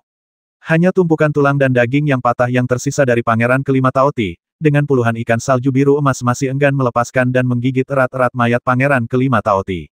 Paman Kelima, teriak Tuan Wei Ling dan menukik cepat. Ia mengulurkan tangannya untuk membersihkan ikan salju biru keemasan yang telah menggigit kepala Pangeran Kelima Taoti, dan mendapati wajah Pangeran Kelima Taoti telah digigit seluruhnya. Ia tertegun sejenak dan ekspresinya menjadi sangat tertekan. Pangeran Kelima Taoti terkait erat dengan takdir mereka. Ia merupakan batu loncatan yang tak tergantikan. Tanpa Pangeran Kelima Taoti, bagaimana mereka bisa memasuki laut tak berujung dan bagaimana mereka bisa mengendalikan formasi pamungkas. Pada saat ini, cahaya terang tiba-tiba meledak di langit. Cahaya terang itu memadat menjadi seberkas cahaya, menghalangi kabut tebal, dan meledak langsung ke danau, berubah menjadi ribuan titik cahaya, menyebar ke segala arah di sepanjang gelombang air. Serangan itu tampaknya tidak memiliki kekuatan, dan bahkan cipratan airnya sangat kecil, tetapi hanya setelah beberapa tarikan napas, air danau yang biru berangsur-angsur berubah menjadi putih, karena puluhan juta ikan salju biru dan emas perlahan-lahan muncul ke permukaan, perut mereka memutih. Bahkan Su Tang pun terkejut. Serangan ini membasmi semua ikan dalam radius belasan mil. Ia bahkan samar-samar bisa mencium aroma ikan rebus. Detik berikutnya, seberkas cahaya lain jatuh dengan cepat dan berhenti tiba-tiba di depan Su Tang dan yang lainnya. Kemudian, seberkas cahaya itu mengembun menjadi sosok manusia, yang merupakan Dewa Kebangkitan. Tatapan Dewa Kebangkitan jatuh pada tubuh Pangeran Kelima Taoti, dan wajahnya langsung memucat. Kemudian, Dewa Kunpeng juga terbang dari atas. Melihat mayat Pangeran Kelima Taoti, ia mencibir. Kenapa kau bahkan tidak bisa melakukan hal sekecil itu? Nada bicara sang penguasa kebangkitan terdengar sangat muram. Ini bukan urusan kakak senior Wei Ling dan kakak senior Langxi. Ini semua salahku. Su Tang berdiri beberapa biksu dari Liga Tiandao mengejarku. Mereka menyerang sangkar itu dengan putus asa. Aku benar-benar tidak bisa melindungi paman kelimaku, dan akhirnya harus melepaskan sangkar itu. Setelah aku membasmi para biksu itu, paman kelimaku sudah. Pada akhirnya, Su Tang tidak bisa melanjutkan. Wajahnya dipenuhi kesedihan dan frustrasi, tetapi ia telah mempersiapkan diri dengan matang. Jika terjadi sesuatu, ia akan segera melepaskan 3 anak panah api untuk mengunci Tuan Kunpeng, lalu menggunakan kecepatan sayap ibel untuk melarikan diri. Lupakan saja, Sang Dewa Kebangkitan mendesah ini takdir. Senior, apa yang harus kita lakukan sekarang? Kata Tuan Wei Ling. Kunpeng, apa maksudmu? Tuan Tianxing mengabaikan Tuan Wei Ling dan menatap Tuan Kunpeng. Katakan padaku dulu, mengapa kau menyelamatkanku? Tanya Lord Kunpeng perlahan. Perlukah kau bertanya kenapa? Kata Dewa Kebangkitan dengan tenang, aku awalnya seorang kultivator dari garis keturunan naga sejati. Aku telah menanggung penghinaan dan kesulitan selama ini, hanya untuk memenuhi janjiku. Lalu kau mau pergi kemana? Tanya Dewa Kunpeng lagi.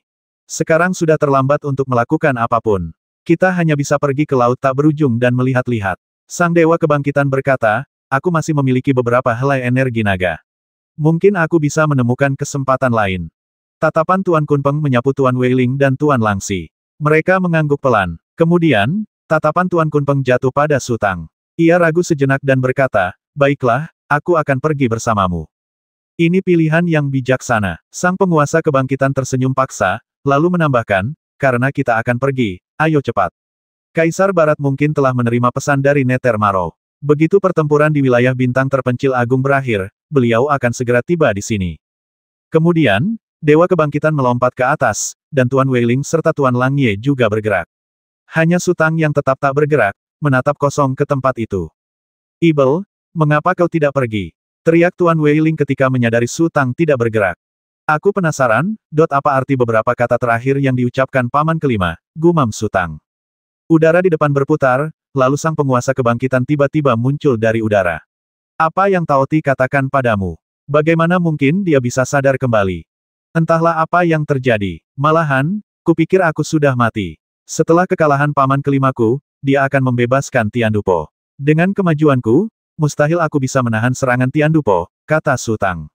Ya, kenapa paman kelima tidak melepaskan Tian Dupo di saat-saat terakhir? Tuan Weiling tercengang.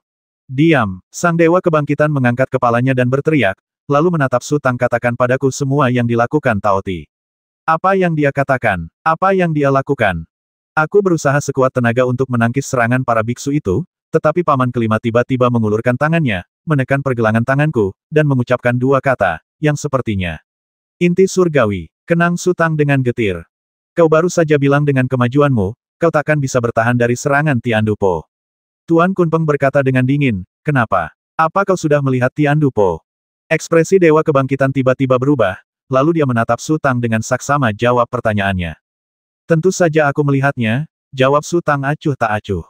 Menarik sekali. Penguasa Kunpeng mengira dia telah menemukan kelemahan Su Tang di mana kau melihat Tian Dupo.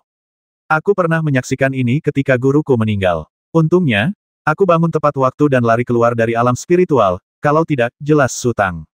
Guru, Tianmo, bukankah guru sedang bertapa? Tuan Weiling tertegun, lalu berteriak. Aku sedang berbicara tentang majikan pertamaku, kata Su Tang. Kau punya majikan lain. Ekspresi Langxi Agung berubah tidak bersahabat. Siapa dia? Saya tidak berani menyebut nama guru, kata Su Tang, guru adalah pewaris ke-9 dan selama ini tinggal menyendiri di rumah Seng Yun. Kau bilang kau murid pangeran ke-9 Jiao Tu. Raja Kunpeng tertawa, Ibel Surgawi, akhirnya kau menunjukkan jati dirimu. Kultivator mana dari garis keturunan naga sejati yang tidak tahu ini? Pangeran ke-9 Jiao Tu mempraktikkan sutra kehidupan abadi, yang mustahil diwariskan kepada orang lain. Menerimamu sebagai murid. Apa gunanya menerimamu sebagai murid? Jadi, kau mata-mata Liga Tiandao. Dewa Tianxing menunjukkan niat membasmi. Su Tang menatap guru Kunpeng dengan iba. Aku tahu kau bodoh sebelumnya, tapi aku tak menyangka kau sebodoh itu.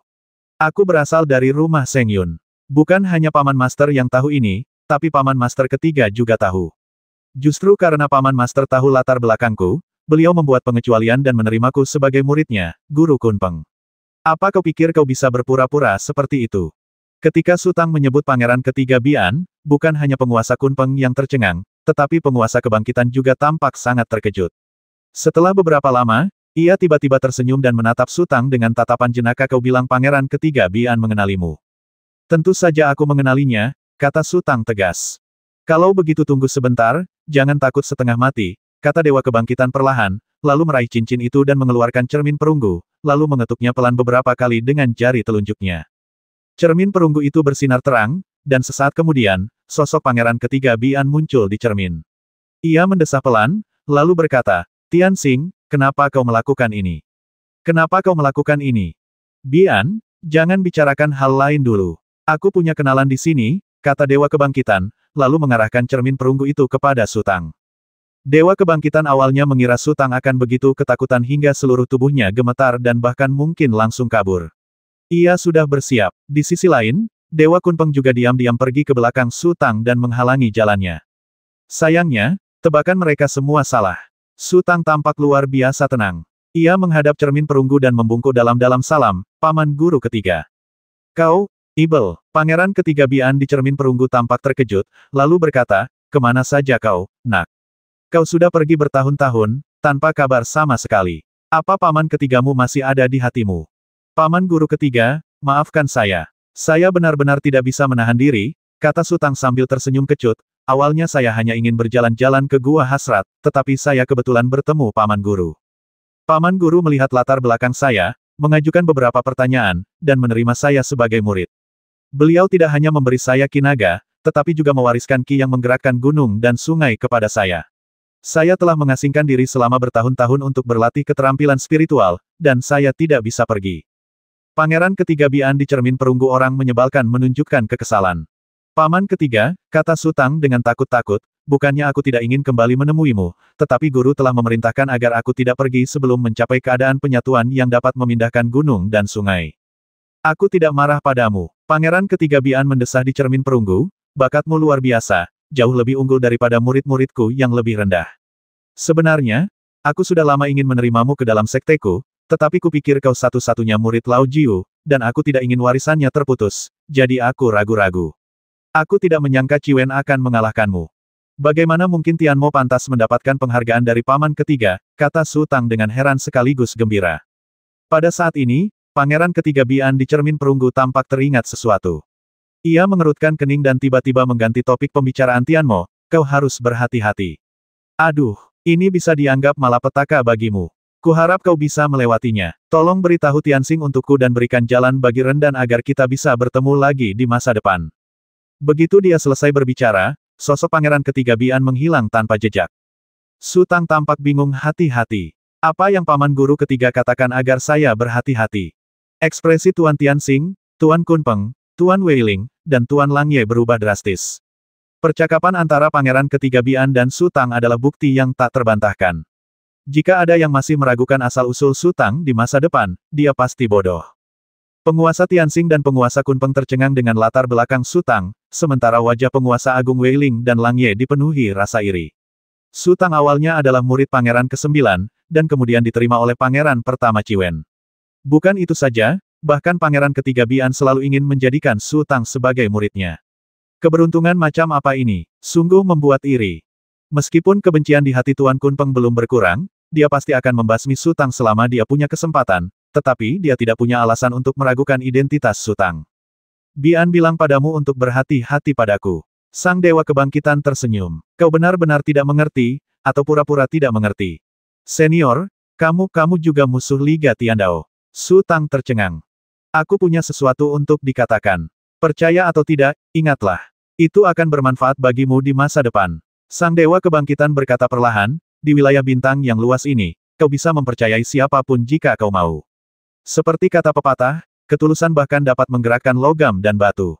Bahkan orang yang paling jahat, kejam, dan tak tahu malu pun terkadang dapat tergerak. Tapi, jangan pernah percaya pada pangeran ketiga Bian. Ingat, jangan pernah. Su Tang menatap kosong ke arah Dewa Kebangkitan, seolah tidak tahu harus berkata apa. Baiklah, karena asal-usulmu sudah tidak diragukan lagi, jangan terlalu dipikirkan, kata Dewa Kebangkitan. Di saat-saat terakhir ini, Pangeran kelima Taoti tidak akan pernah menyia-nyiakan waktunya. Coba pikirkan lagi, apakah ada yang kau lewatkan? Su Tang mengerutkan kening dan berpikir keras untuk waktu yang lama aku tidak ingat, pikiranku sangat kacau, selalu ada banyak rune aneh yang melayang-layang. Pangeran kelima Taoti mewariskan mantra pengampunan dan penyegel jiwa kepadamu. Sang Dewa Kebangkitan tiba-tiba membuka matanya lebar-lebar. Apa yang dikatakan senior itu? Lord Weiling dan Lord Langye sama-sama tercengang. Su Tang berhenti sejenak, mengerutkan kening, lalu memegang kepalanya dengan kedua tangannya. Kepalaku sakit, sakit sekali. Jangan panik. Sang Dewa Kebangkitan buru-buru mengulurkan tangan dan meraih bahu Su Tang. Kemudian ia melihat sekeliling dan menggertakkan giginya. Lupakan saja, mari kita ambil risiko hari ini. Ayo, aku akan membawamu mencari tempat peristirahatan. Detik berikutnya, Dewa Kebangkitan membawa Su Tang dan pergi ke kejauhan. Dewa Kunpeng sempat berbincang singkat dengan Tuan Weiling dan Tuan Langxi, lalu ia juga melompat dan berubah menjadi kilatan petir, membawa Tuan Weiling dan Tuan Langxi bersamanya, lalu mengejar Dewa Kebangkitan. Sebuah pantai tampak di kejauhan. Sepertinya ada aliran spiritual di bawah pantai. Dari kejauhan, energi spiritual yang seperti kabut perlahan mengepul. Puluhan ribu kepiting berkumpul di pantai. Biasanya, kepiting tidak bisa bicara, tetapi ada seekor kepiting besar berbaring di karang, menari dan menjerit. Setiap kali ia menjerit, kepiting-kepiting yang berkumpul di bawahnya akan bereaksi pelan. Sang Dewa Kebangkitan terbang dari kejauhan. Kepiting-kepiting itu merasakan fluktuasi kekuatan spiritual yang mengerikan dan melarikan diri ke laut tanpa mengangkat kepala. Kepiting raksasa yang tampaknya baru saja berpidato merangkak paling cepat dan menghilang ke dasar laut hanya dalam beberapa tarikan napas. Dewa Kebangkitan melemparkan Sutang ke pantai dan berkata dengan nada mendesak, "Cepat atur napasmu dan bermeditasilah. Kita tidak punya banyak waktu." Sebenarnya, Sutang sengaja menciptakan kesempatan ini untuk dirinya sendiri karena ia takut fragmen ingatan Pangeran Kelima Taoti akan rusak. Lagi pula, Pangeran Kelima Taoti tidak mati dalam catatan pembasmi Ibel, melainkan digigit ikan salju biru emas hingga mati. Sutang mulai memejamkan mata dan mengatur napasnya. Lord Tianxing mengamatinya sejenak, lalu diam-diam berjalan menuju Bun. Sesaat kemudian, Lord Kunpeng tiba bersama Lord Weiling dan Lord Langxi. Mereka melihat Sutang mulai mundur, jadi mereka tidak mendekat dan mendarat di Bun. "Dengan kecepatanmu, seharusnya kau tidak selambat itu," kata Dewa Kebangkitan dengan tenang, "apakah kau mencari harta karun Pangeran Kelima Taoti? Jangan bermimpi. Kaisar Barat telah mengambil kesadaran ilahi Pangeran Kelima Taoti, dan semua harta spiritual ada di tangannya. Kau tidak akan bisa menemukan satu pun kristal kesadaran ilahi. Kami hanya mengobrol sebentar di jalan," kata Lord Kunpeng acuh tak acuh. Kedua pihak baru saling kenal dalam waktu yang singkat. Meskipun mereka berdua adalah kultivator dari garis keturunan naga sejati, mustahil bagi mereka untuk mencapai kepercayaan dengan mudah. Sikap Dewa Kebangkitan selalu agresif, seolah-olah ia yang memegang kendali penuh atas segalanya. Kunpeng tidak ingin membuat situasi semakin canggung. Di satu sisi, pihak lain telah menyelamatkan nyawanya, dan di sisi lain, lukanya terlalu parah, dan tidak akan ada gunanya jika perundingan gagal. Pangeran Kelima Taoti seharusnya menjadi pangeran naga sejati kedua yang gugur. Sang penguasa kebangkitan berkata perlahan, "Setelah keributan ini, siapa yang tahu berapa banyak orang yang bisa selamat?" Penguasa Kunpeng tampak agak muram, karena pertandanya terlalu sial. Sejak kematian Pangeran ke-9 Jiaotu, keberuntungan garis keturunan naga sejati tampaknya telah melewati puncaknya dan mulai perlahan menurun. Selanjutnya, kabar buruk datang silih berganti. Tuannya, naga sejati kuno, belum muncul sejak kegagalannya, dan tak seorang pun tahu di mana ia bersembunyi. Hidup atau matinya Pangeran ke-6 Gongfu tidak diketahui. Konon, Pangeran tertua Ciwen belum wafat, tetapi situasinya tidak optimis. Kini, Pangeran Kelima Taoti juga telah wafat, jadi siapa yang akan wafat selanjutnya? Penguasa Kunpeng sangat jelas tentang situasi saat ini. Semua dewa sejati sedang berada di puncak kekuatan tempur mereka. Mereka tidak bertindak dan hanya menonton orang-orang di bawah bertarung. Masih ada ruang untuk spekulasi dan dugaan tentang situasi ini. Ketika kekuatan tempur puncak mulai bertarung, apapun bisa terjadi. Sistem kekuasaan di antara para dewa sejati sangat rumit, sangat berbeda dari para kultivator biasa. Tidak ada dewa sejati yang berani mengatakan bahwa ia pasti menang. Sekalipun ia memenangkan pertempuran ini, jika waktu berputar kembali dan hal itu terulang kembali, ia mungkin bukan pemenangnya. Sutang berusaha sekuat tenaga untuk segera menyerap serpihan ingatan yang ditinggalkan oleh Pangeran Kelima Taoti. Dilihat dari manfaat yang diberikannya saat ini, manfaat yang diberikan Pangeran Kelima Taoti sangat sedikit, dan tidak dapat dibandingkan dengan Pangeran pertama Ciwen dan Pangeran ke-6 Gongfu sebelumnya. Pangeran tertua, Ciwen, meninggal dunia karena sebab alamiah, meninggalkan semua hartanya, yang dibagi antara Sutang dan Wen Xiang, yang juga telah memadatkan kristal kesadaran ilahi yang tak terhitung jumlahnya. Belum lagi Pangeran ke-6, Gongfu, yang seluruh kultivasinya disempurnakan oleh catatan pembasmi Ibel, yang berkontribusi pada kesuksesan Sutang. Kualifikasi Sutang memang layak disebut luar biasa, tetapi ia baru saja dipromosikan menjadi Grand Lord dan telah mencapai puncak Grand Lord, hanya selangkah lagi menjadi Star Lord. Kemajuan yang mengerikan ini sama sekali tidak ada hubungannya dengan kualifikasinya.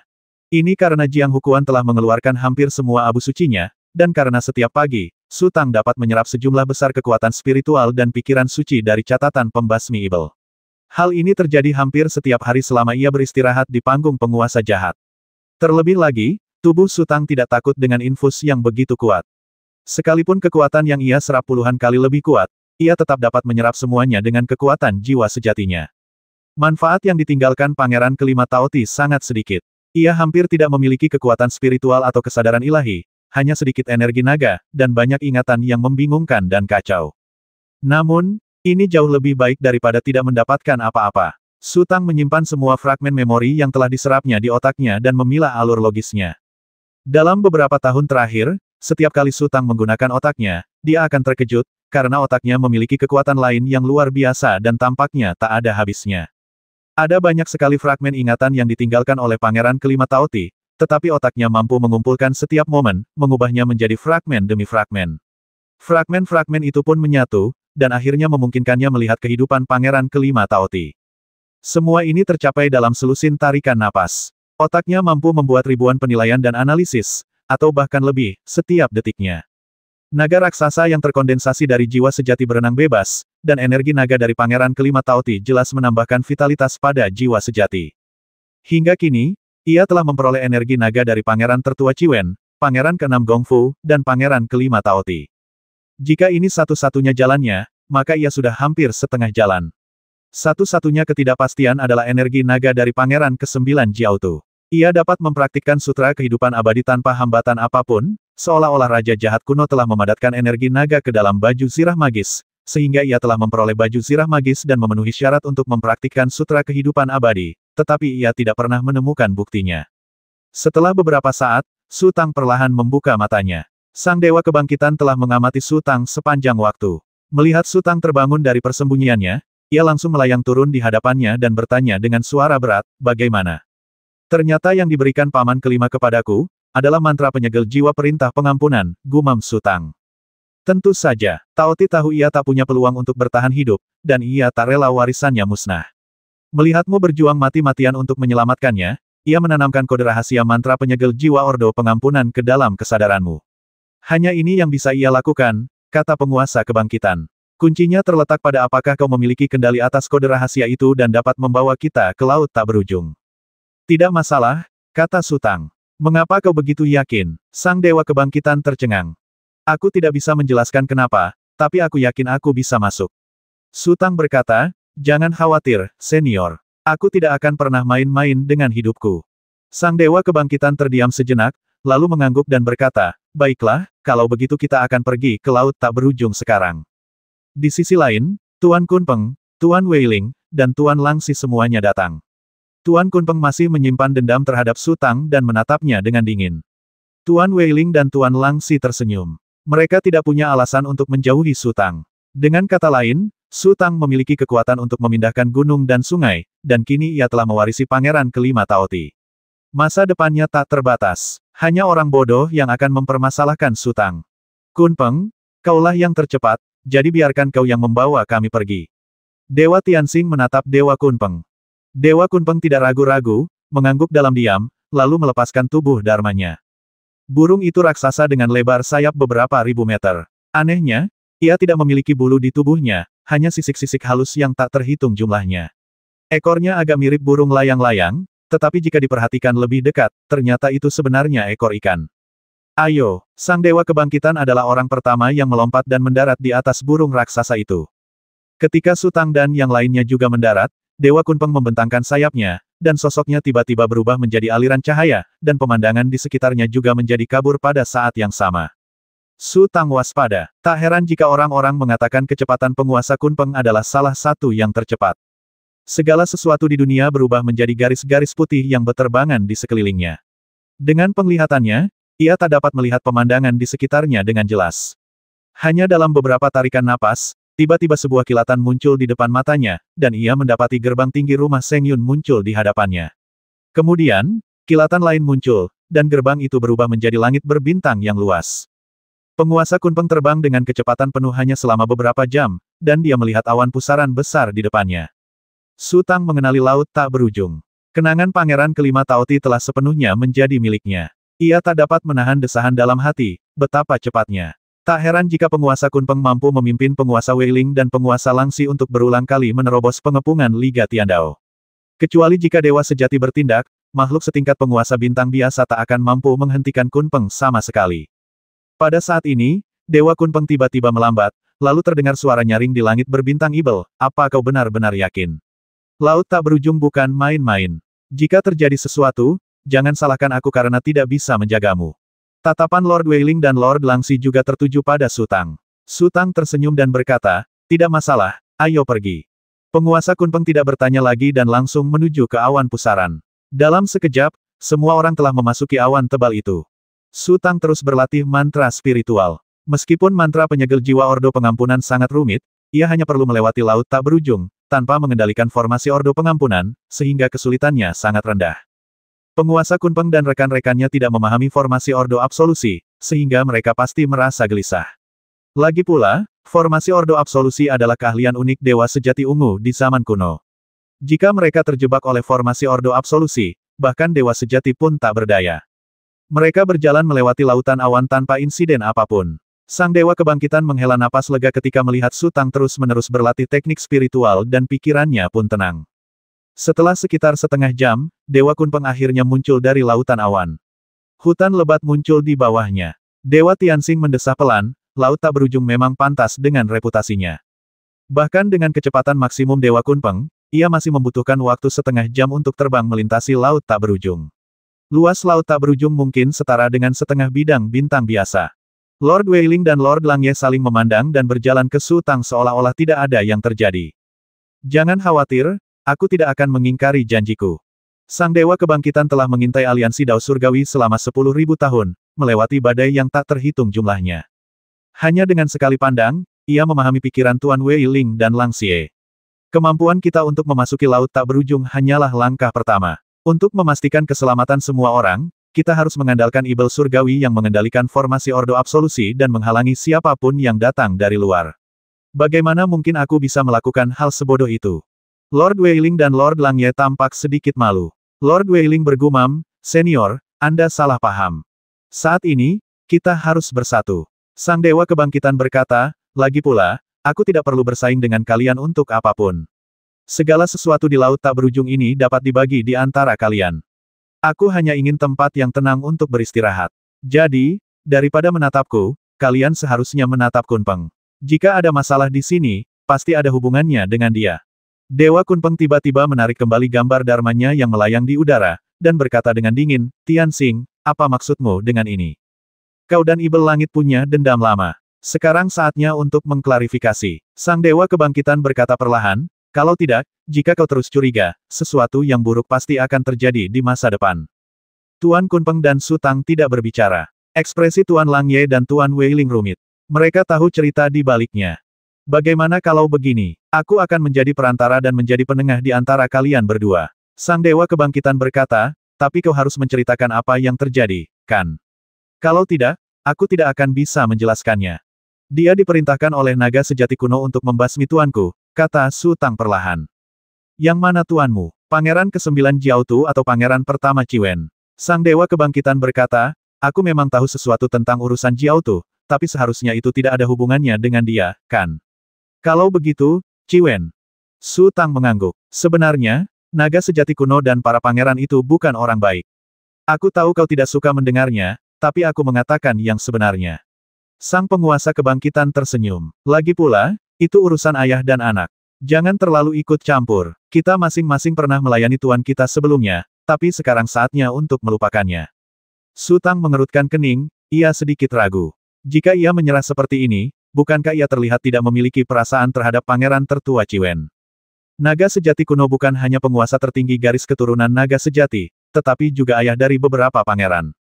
Secara etika, bukan masalah besar baginya untuk mengambil kultivasi pangeran tertua Ciwen. Tanpa naga sejati kuno, bagaimana mungkin mereka memiliki kejayaan seperti sekarang ini? Jadi, tidak ada salahnya mengabdi kepada naga sejati kuno. Sang penguasa kebangkitan melanjutkan, "Tentu saja, kau juga tidak salah. Kudengar Ibel Surgawi pernah melukai Kunpeng dengan parah. Ibel Surgawi sedang membalas budi, Kunpeng, kau tidak perlu menahannya. Jika Ibel Surgawi tahu bahwa Tuan disakiti olehmu, tetapi sengaja mencoba mendekatimu, lalu orang macam apa dia? Bisakah kau menghormatinya?" Ekspresi Tuan Kunpeng berubah, tetapi dia tidak berkata apa-apa. Ini memang benar. Karena tidak ada seorang pun yang salah, mengapa repot-repot memikirkannya? Kata Sang Dewa Kebangkitan. Ekspresi Su Tang sedikit rileks, dan Tuan Weiling serta Tuan Langye hanya bisa menghela napas. Jika mereka berbicara dari sudut pandang moral, naga sejati kuno ingin putra mahkota Ciwen mati, dan mereka seharusnya tidak pernah membantu putra mahkota Ciwen melawan. Garis keturunan naga sejati hanya memiliki satu inti, yaitu naga sejati kuno. Dilihat dari perspektif identitas, status, dan sebab akibat, naga sejati kuno adalah satu-satunya yang dominan secara hukum. Namun, mereka juga punya alasan kecil sendiri. Tingkat kultivasi mereka saat ini tidak ada hubungannya dengan naga sejati kuno. Pangeran tertua Ciwen lah yang menerima mereka sebagai murid dan membimbing pertumbuhan mereka. Oleh karena itu, mereka juga harus berkontribusi kepada pangeran tertua Ciwen. Lord Weiling dan Lord Langye ragu-ragu untuk mengikuti prinsip besar atau prinsip kecil. Jika mereka mengikuti prinsip besar, mereka akan mengkhianati tuan mereka. Jika mereka mematuhi prinsip kecil, Ciwen dibasmi oleh naga sejati kuno, jadi mereka akan membalas dendam pada seluruh garis keturunan naga sejati. Oleh karena itu, mereka datang bersama Dewa Kunpeng, bukan hanya karena Dewa Kunpeng menyelamatkan mereka, tetapi juga karena bekerja sama dengan Dewa Kunpeng merupakan sebuah sikap. Mereka menaati penguasa tertinggi yang sah dari garis keturunan naga sejati. Hanya ini yang bisa mereka lakukan sekarang. Hal-hal lain bisa dibicarakan setelah pangeran tertua Ciwen keluar dari gunung. Terutama kau, Kunpeng, lanjut Dewa Kebangkitan. Jika kita ingin berlama-lama di laut tak berujung ini, kita harus bergantung pada Ibel Surgawi untuk mengendalikan formasi Ordo Absolusi. Jika kau bersikeras melakukannya dan konflik benar-benar pecah, aku pasti akan membantu Ibel Surgawi. Kultivasimu telah terus-menerus rusak. Jika kau ingin berlatih di sini, kau membutuhkan bantuan Ibel Surgawi. Lagi pula, kau tidak punya cara untuk melarikan diri sendiri. Apa yang akan kau lakukan? Apa kau masih ragu? Penguasa Kunpeng terdiam sejenak, menghela napas dalam-dalam, lalu membungkuk sedikit kepada Sutang penguasa Ibel Surgawi. Memang akulah yang mengutak-atik pil pembebasan penguasa Ciwen, tetapi aku juga punya kesulitanku sendiri. Oh, ekspresi Sutang menjadi lebih rileks. Lagi pula, Kunpeng adalah makhluk hebat setingkat penguasa bintang. Tidak pantas baginya untuk bersikap agresif terhadapnya karena ia sudah menyerah seperti ini. Terlebih lagi, sikap apapun yang dia miliki sekarang tidak penting. Jika formasi pengampunan laut tak berujung benar-benar kuat, dia akan memindahkan alam roh dan panggung dewa jahat ke sini. Pada saat itu, dia tidak akan pernah mengizinkan Dewa Kunpeng dan Dewa Tianxing berlatih di sini. Jika formasi pengampunan laut tak berujung tidak sekuat yang dia ingat, dia hanya akan berbuat baik dan tujuannya adalah menjarah tempat ini. Tuan terluka parah oleh 3 kaisar, dan kultivasinya hancur total. Namun, para binatang buas itu, yang merupakan putra manusia, menutup mata terhadap penderitaan Tuan. Tuan Kunpeng berkata perlahan dengan karakter Tuan, jika ada secercah harapan, dia tidak akan pernah menyerang mereka. Karena tindakan merekalah Tuan benar-benar patah semangat. Tuan Weiling terbatuk pelan. Pangeran tertua Ciwen juga salah satunya. Ia disebut binatang buas, tetapi ia hanya bisa menahannya karena apa yang dikatakan Tuan Kunpeng tidak salah. Tuanku ingin aku membantu, jadi tidak ada alasan bagiku untuk menolak. Kata Tuan Kunpeng, sebenarnya, apa yang dikatakan Tianxing tadi benar adanya. Semua orang melayani tuannya. Tianmo, sudah waktunya kau bicara, kata Dewa Kebangkitan. Kemampuan kita mempertahankan laut tak berujung bergantung pada kerja sama tulus semua orang. Jujur saja, jika aliansi Dao Surgawi menang, mereka pasti tidak akan membiarkan kita meninggalkan laut tak berujung tanpa cedera. Jika salah satu dari pangeran itu mendapatkan kekuasaan, cepat atau lambat mereka juga akan datang ke laut tak berujung, karena mereka telah mencapai konsensus. Alasan mengapa garis keturunan naga sejati menderita begitu banyak kerugian akhir-akhir ini justru karena masing-masing sekte bertindak sendiri-sendiri dan tidak dapat bersatu. Jika kita mengalahkan aliansi Dao Surgawi, mereka pasti akan mulai saling bertarung. Kita hanya tidak tahu siapa yang akan menjadi pemenang akhirnya. Baiklah, Senior Kunpeng, jangan terlalu memikirkan masa lalu. Sutang berkata perlahan, Senior, kau berhasil menghindari bencana itu. Itu adalah keberuntungan dan takdirmu. Kelopak mata Dewa Kunpeng berkedut. Ia tahu apa yang dimaksud Sutang. Kekuatan 3 panah membara sungguh luar biasa. Ia terluka oleh 3 panah membara tetapi tidak terbasmi karena ia adalah peninggalan zaman kuno, dan kemajuan Sutang masih jauh dari sekuat sekarang, jadi ia cukup beruntung untuk lolos. Sutang berkata bahwa ini adalah keberuntungannya, yang tidak salah, tetapi membuatnya merasa terhina. Situasinya lebih kuat daripada manusia. Dewa Kebangkitan mengatakannya dengan sangat jelas. Jika kau ingin tetap berada di laut tak berujung, kau harus bergantung pada Sutang. Lagi pula, mudah baginya untuk masuk, tetapi sulit baginya untuk keluar. Bagaimana jika Sutang memiliki niat buruk dan mengaktifkan formasi pengampunan laut tak berujung saat ia pergi, maka ia akan berada dalam situasi yang sulit. Setelah berpikir panjang, aku harus memperbaiki hubunganku dengan Sutang sekarang. Mengenai dendam lama, aku akan mengesampingkannya untuk saat ini. Selama aku bisa mempertahankan hidupku, aku akan memiliki kesempatan besar untuk melakukan apapun yang kuinginkan di masa depan. Jika hidupku hancur dan aku mati, maka semuanya akan sia-sia. Bicara saja, kata Dewa Kebangkitan sambil tersenyum, lalu mengibaskan lengan bajunya dan berkata, ayo, kita lihat siapa lagi orang-orang hebat di laut tak berujung ini. Meskipun Dewa Kebangkitan belum pernah ke laut tak berujung, di alam spiritual seperti ini, akar spiritual harus berada di tempat dengan energi spiritual paling terkonsentrasi, dan tempat Pangeran Kelima Tauti berlatih juga harus berada di atas akar spiritual, agar ia tidak tersesat sama sekali. Ia hanya akan pergi ke tempat energi spiritual paling terkonsentrasi, dan ia tidak akan pernah salah. Area di sini secara alami jauh lebih kecil daripada lautan luas di luar sana. Namun, semua orang membutuhkan waktu hampir 1 jam untuk menemukan akar spiritualnya. Alam spiritual yang luas. Melihat deretan istana di depannya, Sang Dewa Kebangkitan tak kuasa menahan desahan bahkan dibandingkan dengan alam ilahi Kaisar Kebijaksanaan, hampir sama saja. Senior, kudengar wilayah kekuasaan Kaisar Kebijaksanaan telah ditaklukkan, dan bahkan Kaisar Kebijaksanaan pun diculik. Tanya Sutang, lalu, siapakah Kaisar Kebijaksanaan yang kini jatuh ke tangannya? Siapa lagi? Tentu saja Bian. Mata Sang Dewa Kebangkitan berkilat cemerlang. Sepertinya, Kaisar Kebijaksanaan memiliki sifat yang sangat aneh. Terkadang dia sangat pintar, dan terkadang dia sangat bodoh. Apakah ada orang lain seperti dia? Tanya Sutang ragu-ragu. Aku belum pernah bertemu Kaisar Bijaksana, kata Dewa Kebangkitan. Memang benar dia sangat cerdas. Hampir setengah dari harta spiritual yang kumiliki berasal dari tangan Kaisar Bijaksana. Dia sendirian mendukung kebudewa kultivasi seluruh aliansi Dao Surgawi. Dia sungguh luar biasa. Juga benar dia sangat bodoh. Perintah kekaisaran yang dikeluarkannya seringkali membuat orang merasa geli sekaligus mual. Aliansi Dao Surgawi hanya memiliki Kaisar Barat, tetapi dia mampu menahan garis keturunan naga sejatiku. Bagaimana mungkin Kaisar Bijaksana diculik semudah itu? Tanya Sutang. Kaisar Kebijaksanaan adalah ahli mantra tingkat dewa, ahli jimat spiritual tingkat dewa, ahli formasi mantra tingkat dewa, ahli boneka tingkat dewa, haha, singkatnya, dia tampaknya mampu melakukan segalanya. Sang Dewa Kebangkitan berkata, tapi ada satu hal yang tidak bisa dia lakukan, dia tidak pandai bertarung. 1100.